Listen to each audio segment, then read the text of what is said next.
En fait, je sais pas à quel moment on s'est raconté l'histoire que les clients, ils allaient débarquer magiquement, qu'ils allaient tout seuls décider ce qu'ils allaient te payer, que en plus, comme ils le décidaient tout seuls, ils allaient décider de très bien te payer. Rater sa vie, c'est inconfortable aussi.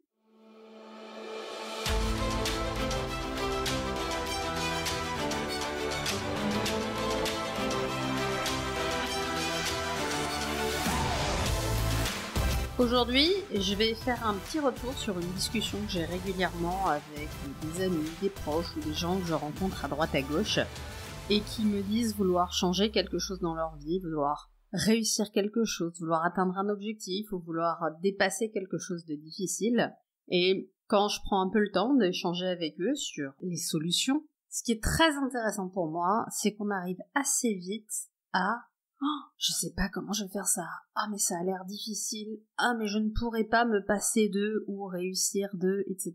Et c'est très intéressant. Ce sont des gens qui voudraient avoir un résultat différent de celui qu'ils ont aujourd'hui dans leur vie, mais ils ne veulent rien changer. Ils voudraient avoir le corps de leur rêve, mais rien changer à ce qu'ils mangent et rien changer à la manière avec laquelle ils bougent. Ils voudraient avoir des finances incroyables, mais absolument jamais avoir besoin de regarder leur compte, ni faire d'économies, ni apprendre à placer l'argent. Ils voudraient avoir un business qui croît et qui se développe, mais pas prendre d'action qui soit longue, ou pas prendre d'action où ils prennent un risque financier, ou peu importe le risque d'ailleurs. Et aujourd'hui, mon coup de gueule du jour, c'est rater sa vie, c'est inconfortable aussi.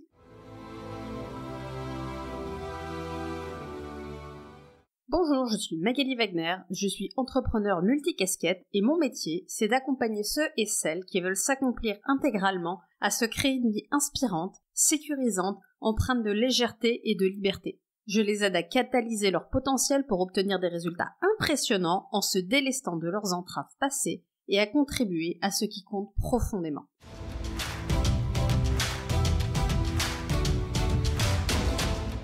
Dans cet épisode, vous l'avez compris, je vais pousser un coup de gueule. Et ce coup de gueule, c'est rater sa vie. C'est inconfortable aussi. Il s'avère que quand les gens viennent me voir pour me parler de leurs rêves, parler de ce qu'ils veulent réaliser et de ce qu'ils aimeraient avoir, on peut échanger éventuellement sur pourquoi ils le veulent et quelles sont leurs motivations, puis derrière réfléchir à ce serait quoi une manière de faire qui pourrait être ok pour eux. Et dès que ça demande de passer à l'action, dès que ça demande de changer quelque chose, de changer une habitude, de faire différemment, on me dit ouais mais Mag, c'est difficile en fait.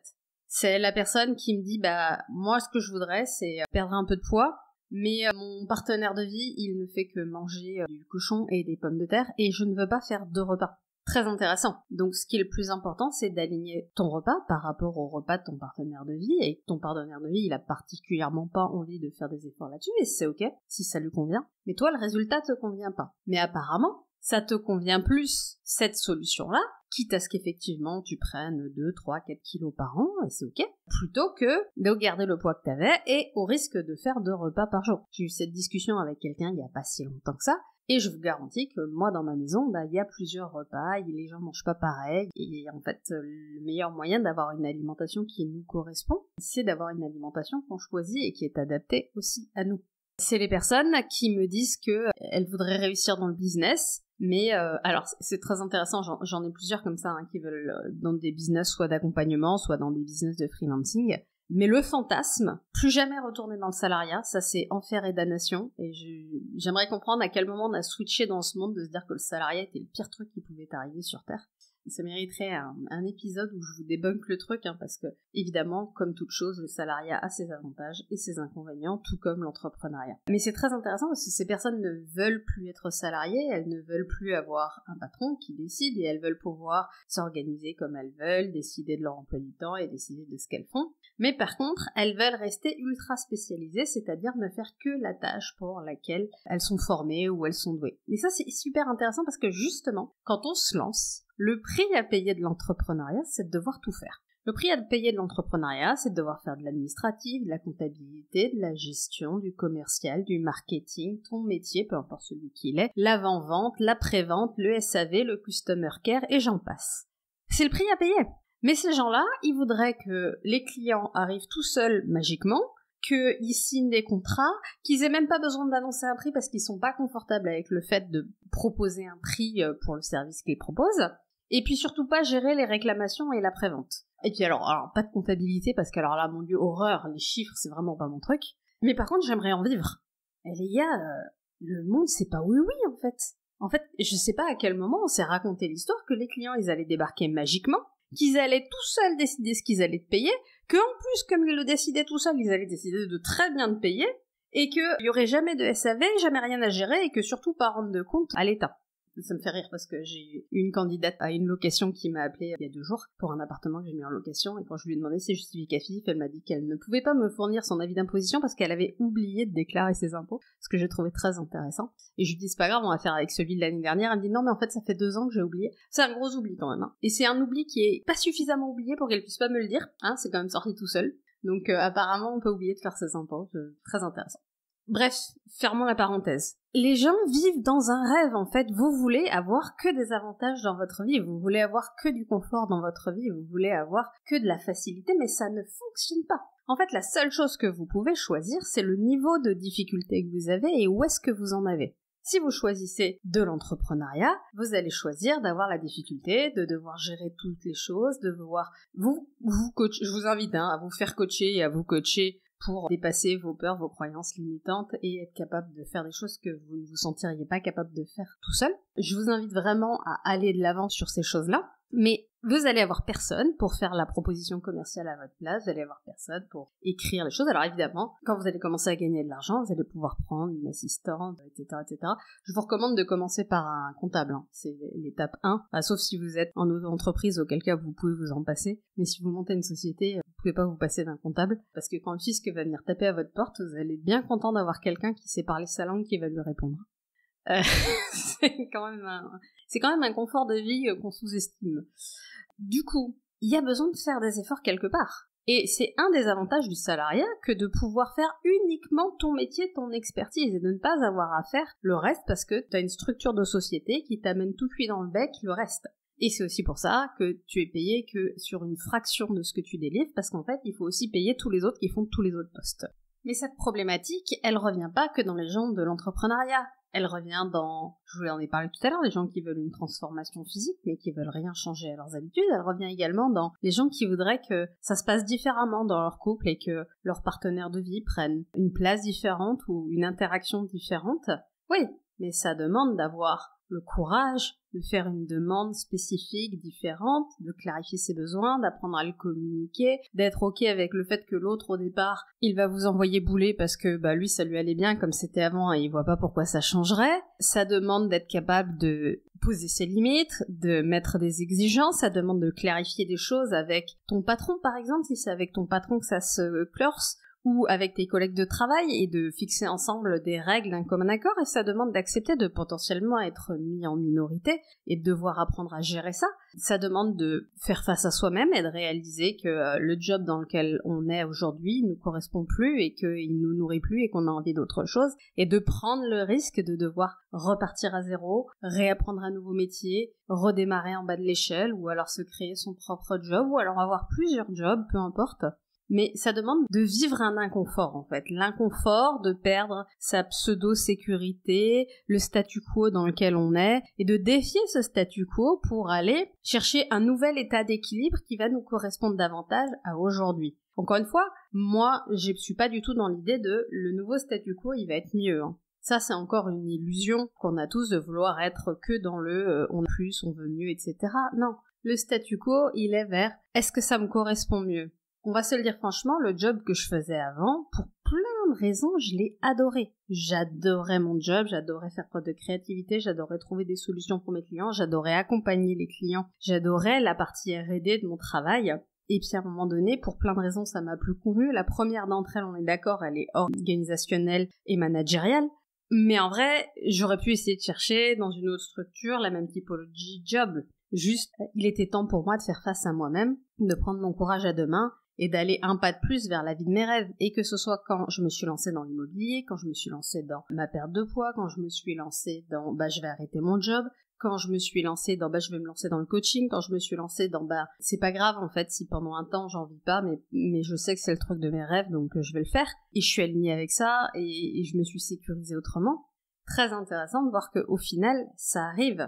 Et toutes les choses que petit à petit je perds ou qui régressent sont des choses où j'ai perdu les bonnes habitudes que j'avais, où j'ai perdu le feu sacré que j'avais à un moment donné, et c'est intéressant qu'il suffit de remettre un petit peu en route ce qui a déjà fonctionné, ce qui était déjà là, et ça remarche en fait. Donc juste je vous demande de vous poser la question, c'est dans quel domaine que vous avez vraiment envie d'avoir quelque chose de différent? Et bougez-vous! Et vous n'aurez aucune garantie ou aucune certitude que vous allez y arriver. Mais vous pouvez pas vivre toute votre vie sans bouger, en essayant d'avoir un électrocardiogramme plat, ça c'est le jour de votre mort. Bien sûr que vous allez réussir des trucs, bien sûr que vous allez foirer des trucs, et vous allez trouver des solutions. Je vous invite à réfléchir. Dans quel moment de votre vie vous êtes le plus créatif? De quoi vous êtes le plus fier dans votre vie? Probablement pas des moments où vous êtes devant Netflix en train de regarder une série, mais probablement de tous ces moments où vous êtes capable de vous dépasser et vous avez trouvé des solutions parce que vous étiez en train de faire un truc qui vous inspire et vous vous étiez pas laissé le choix. Donc, je voudrais juste, pour tous les gens qui me disent « Ouais, mais Max, ce que tu me dis, c'est pas confortable, et puis moi, ce que je voudrais, c'est maximiser le confort dans ma vie. » Mais en fait, maximiser le confort dans sa vie, ça n'existe pas. Tout le monde a le même niveau d'inconfort et de confort, c'est juste qu'on les a pas au même endroit. Si vous vous racontez l'histoire que Warren Buffett, il a pas d'inconfort dans sa vie, c'est parce que vous avez jamais pris une décision qui doit engendrer des milliards sur votre tête. Lui, oui. Et je vous garantis que moi, j'ai pas du tout envie de rendre des comptes à des gens pour 1 milliard. Donc, tout le monde a le même niveau d'inconfort, pas au même endroit. Il y a des gens, ce niveau d'inconfort, ils l'ont juste dans leur matériel au quotidien dans quelles conditions je vis. Il y en a, c'est la charge mentale qu'ils ont. Moi, j'entends souvent des gens qui me disent, oui, les ouvriers sont fatigués, etc., et il y a une pénibilité.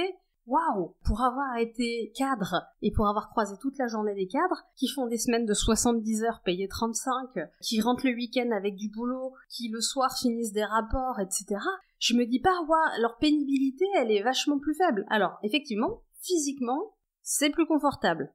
Mais on est quand même dans une société où les gens pètent des plombs, font des burn-out, des dépressions, etc., et où la santé mentale est extrêmement touchée. Donc, encore une fois, l'idée c'est pas de dire que des gens qui se cassent le dos sur un chantier tous les jours, c'est pas pénible leur travail, c'est juste de dire qu'on pourrait 3 secondes arrêter de comparer et de faire la course à l'échalote et essayer de se tirer tous ensemble par le haut. Comment est-ce que, pour chaque cas, on essaye d'améliorer les choses en fait. Donc, je veux juste que vous voyez que l'inconfort, il est partout, il est pour tout le monde, mais il est pas au même endroit. Et choisissez en fait les endroits où c'est ok d'être inconfortable pour vous ou pas, mais si vous voulez avoir de nouveaux résultats dans votre vie, il va falloir traverser l'inconfort, de changer vos croyances et de mettre en place de nouvelles choses, et ça va être difficile au début. Moi aujourd'hui, c'est extrêmement facile pour moi de marcher 10 000 pas par jour, mais quand j'ai commencé, c'était une galère. Il fallait y penser, puis c'est finalement beaucoup plus long que ce qu'on croit de marcher 10 000 pas, et puis moi je pouvais pas forcément le faire pour le boulot, donc il fallait que je le rajoute en plus de ma journée de travail. Et ça m'a demandé un peu de temps pour créer des astuces, voir comment, entre 2 réunions, je pouvais aller faire un tour du bâtiment dans lequel j'étais, etc., pour rajouter. Et petit à petit, ça vient, en fait. Alors évidemment, le problème, c'est qu'on peut pas traiter tous les sujets d'un coup, ça c'est un autre sujet, c'est que, en règle générale, les gens qui arrivent à moi, pendant 10 ou 15 ans, ils ont fait statu quo, aujourd'hui, ils s'en veulent à mort, et ils voudraient tout changer dans leur vie, ce qu'ils ont pas fait pendant 15 ans, en 3 mois. Ça marche pas.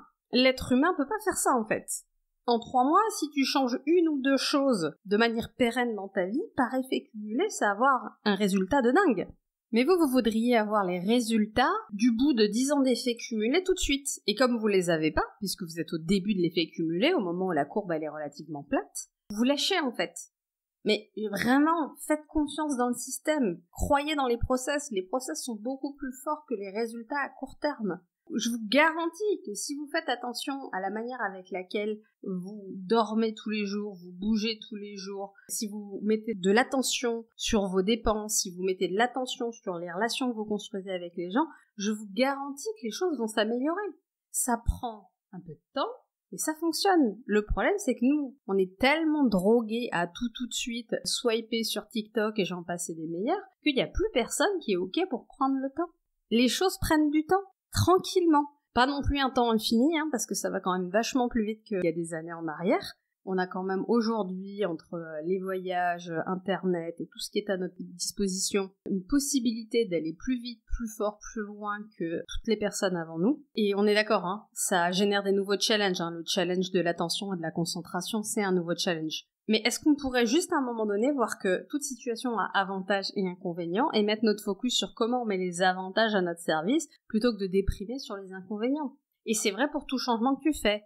Si tu fais un changement dans ton alimentation, dans un premier temps, ça va générer un inconfort parce que faut changer, puis c'est pas les mêmes habitudes de vie, puis c'est pas les mêmes endroits où tu fais à manger, puis etc., etc. Et ensuite, ça va devenir ton nouveau toi, ta nouvelle version de toi, et ça ne demandera plus aucun effort, et ça aura des effets.